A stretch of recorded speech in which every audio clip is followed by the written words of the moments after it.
आज के current affairs class में आप सबों का स्वागत। मैं बता दूं, मैंने पिछले सप्ताह करंट अफेयर्स नहीं दे पाया था क्योंकि 14 नवंबर में मैं थोड़ा सा उलझ गया था, लेकिन अब ऐसा नहीं होगा। हर सोमवार को साप्ताहिक करंट अफेयर्स दिया जाएगा।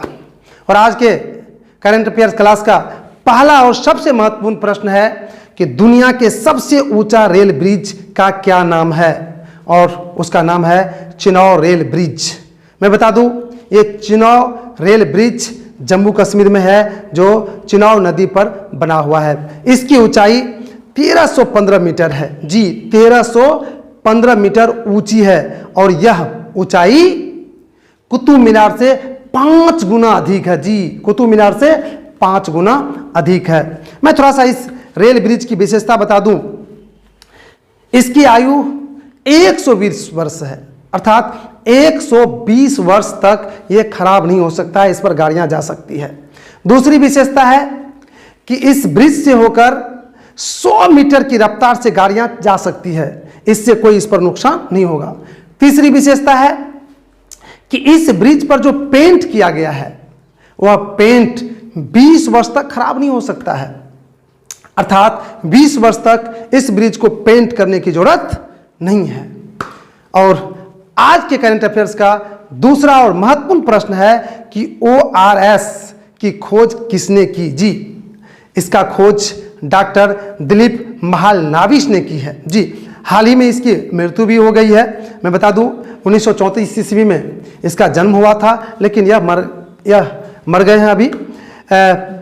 इन्होंने ORS अर्थात ओरल डिहाइड्रेशन साल्ट की जो खोज की थी, इससे शरीर में डिहाइड्रेशन को रोका जाता है, अर्थात जब दस्त उल्टियाँ होती है उससे हमारे शरीर से पानी इत्यादि निकल जाते हैं, और ये जब लेते हैं हम तो हमारे शरीर में डिहाइड्रेशन रुकता है। और इसमें मुख्य रूप से नमक एवं चीनी का घोल होता है जो हमारे शरीर को डिहाइड्रेशन से बचाते हैं। और आज की क्लास का तीसरा महत्वपूर्ण प्रश्न है कि जनजातीय गौरव दिवस कब मनाया जाता है जी। तो इसका आंसर है 15 नवंबर को। मैं बता दूं, ये जनजातीय गौरव दिवस हाल ही में 2021 से शुरू हुआ है, और यह दिवस शुरू किए हैं हमारे देश के माननीय प्रधानमंत्री नरेंद्र मोदी जी ने।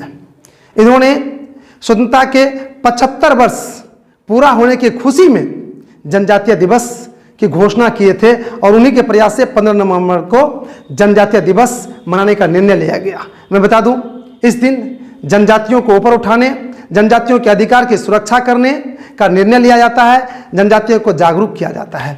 मैं नरेंद्र मोदी को इस काम के लिए बहुत बहुत धन्यवाद देता हूं, नमन करता हूं कि उन्होंने हमारे समाज के जो पिछड़े तबके के लोग हैं उसे भी ऊपर उठाने के लिए प्रयास कर रहे हैं और किए हैं। और आज के अगला क्वेश्चन है कि अटल ब्रिज किस नदी पर है जी। अटल ब्रिज किस नदी पर है? तो उसका आंसर है साबरमती नदी पर जी। साबरमती नदी पर अटल ब्रिज बनाया गया। हाल ही में हमारे देश के माननीय प्रधानमंत्री नरेंद्र मोदी जी ने उद्घाटन किए हैं अटल ब्रिज। अटल बिहारी को तो नाम जानते ही हैं, वो भी बीजेपी के महान नेताओं में से एक थे, और उन्हीं के याद में अटल ब्रिज का उद्घाटन किया है नरेंद्र मोदी जी ने। इस ब्रिज की लंबाई 300 मीटर है, चौड़ाई 14 मीटर है, जो कि खूबसूरत और एक दो छोर को यह जोड़ते हैं।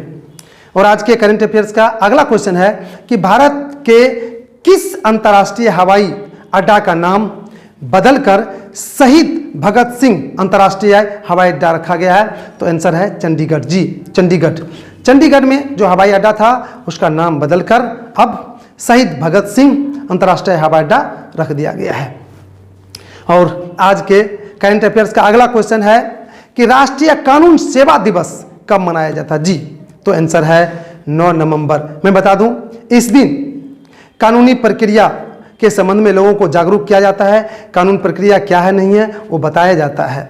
और आज के करंट अफेयर्स का अगला क्वेश्चन है विज्ञान दिवस कब मनाया जाता है? जी हाँ, विज्ञान को बढ़ाने के लिए एक दिन तय किया गया है, और वह है 10 नवंबर जी। विज्ञान दिवस 10 नवंबर को मनाया जाता है। मैं बता दूं, 2001 ईस्वी से यह विज्ञान दिवस मनाने की सिलसिला शुरू हुई और अभी तक जारी है।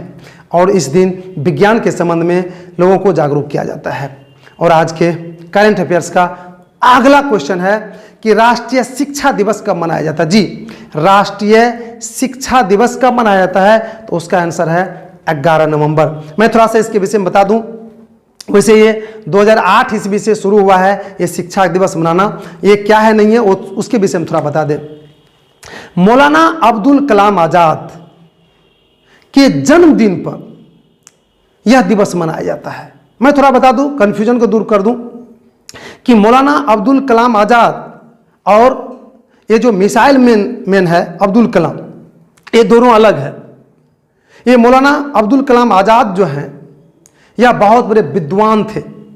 इसका जन्म 11 नवंबर 1888 ईस्वी को हुई थी और यह भारत के राजनीतिक से लेके शिक्षा से लेके हर क्षेत्र में अहम भूमिका निभाया था। साथ ही साथ जब 1952 ईस्वी में चुनाव हुआ था तो ये सांसद भी चुने गए थे और फिर यह देश के पहला शिक्षा मंत्री के रूप में शपथ ग्रहण भी लिए थे। अर्थात यह देश के पहला शिक्षा मंत्री थे जिन्होंने इस बिगड़े हुए शिक्षा को ऊपर उठाने के लिए अहम भूमिका निभाया था। और फिर इसी के जन्मदिन पर शिक्षा दिवस मनाने का निर्णय लिया गया। मैं बता दूं, हमारे देश किसी के कर्ज को रखते नहीं हैं। जो भी व्यक्ति, जो भी महापुरुष इस मिट्टी के लिए अपने जान को निछावर किए हैं, कुछ खास किए हैं, उसको ये रिटर्निंग दिए हैं। मैं इस मिट्टी को नमन करता हूं। अब आज के क्लास का अगला क्वेश्चन है कि विश्व निमोनिया दिवस कब मनाया जाता है। जी, बहुत ही खतरनाक बीमारी है निमोनिया और उसको रोकथाम के लिए, उससे संबंधित जानकारी देने के लिए लोगों को एक दिवस नियुक्त किया गया है, वो है 12 नवंबर। जी, 12 नवंबर को विश्व निमोनिया दिवस मनाया जाता है। अब अगला क्वेश्चन है लोक सेवा प्रसारण दिवस। जी, लोक सेवा प्रसारण दिवस के अंतर्गत जो सूचनाएं इत्यादि दी जाती है, समाचार इत्यादि जो भेजे जाते हैं या प्रसारित किया जाता है वही है। तो लोक सेवा प्रसारण दिवस 12 नवंबर को मनाया जाता है। जी, हमारे देश में 12 नवंबर को लोक सेवा प्रसारण दिवस भी और निमोनिया दिवस दोनों मनाए जाते हैं।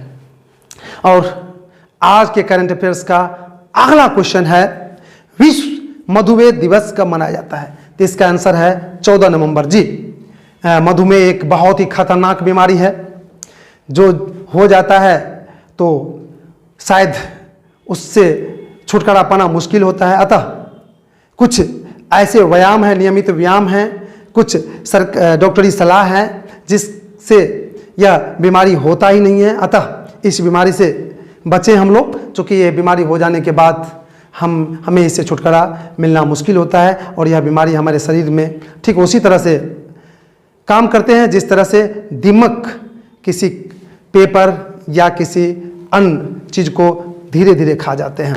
अतः इस बीमारी से बचना चाहिए, वो है नियमित व्यायाम से। वैसे मैं बता दूं, यह 1991 ईस्वी में पहली बार शुरू हुई थी और यह जो विश्व निमोनिया दिवस विश्व मधुमेह दिवस है, यह अंतर्राष्ट्रीय मधुमेह संघ है, उसी के नेतृत्व में ये आयोजित होती है। वैसे पहली बार जो आयोजित हुई थी 1991 में, ये मधुमेह संघ एवं अंतर्राष्ट्रीय स्वास्थ्य संगठन जो है दोनों मिलके इसको आयोजित किए थे और लगातार अब होते आ रहा है 14 नवंबर को। मैं चाहूँगा कि इस दिन मधुमेह से बचने के लिए जो सरकार के द्वारा पेपर पत्रिका में कुछ दिए जाते हैं उसको पढ़ें और इस मधुमेह जैसे बीमारी से बचें। और आज के करंट अफेयर्स का अगला क्वेश्चन है विश्व बाल यौन शोषण की रोकथाम के लिए दिवस कब मनाया जाता है, तो उसका आंसर है 18 नवंबर को। मैं बता दूं कि बाल यौन शोषण जो हो रहा है उससे बचने के लिए, उसके रोकथाम के लिए एक दिवस निश्चित किया गया है और वह है 18 नवंबर को। यह भारत ही नहीं पूरे दुनिया में मनाया जाता है ताकि बच्चों के यौन शोषण नहीं हो। और आज के करंट अफेयर्स का अंतिम क्वेश्चन है केंद्र सरकार ने किस राज्य में ग्रामीण आजीविका मिशन के तहत उम्मीद योजना लॉन्च किया। जी, उम्मीद योजना लॉन्च की है, तो आंसर है जम्मू कश्मीर। मैं बता दूं, इस योजना के द्वारा जम्मू कश्मीर में रोजगार को बढ़ावा दिया जा रहा है और स्वरोजगार कैसे प्राप्त किया जाएगा ये लोगों को बताया जा रहा है। स्वरोजगार मतलब खुद से रोजगार कैसे प्राप्त किया जा सकता है वो बताया जा रहा है और इससे निश्चित रूप से वहाँ की बेरोजगारी हटेगी, स्वरोजगार बढ़ेगा। तो आज इतना ही। अब अगला जो करंट अफेयर्स क्वेश्चन होगा अगले सप्ताह में।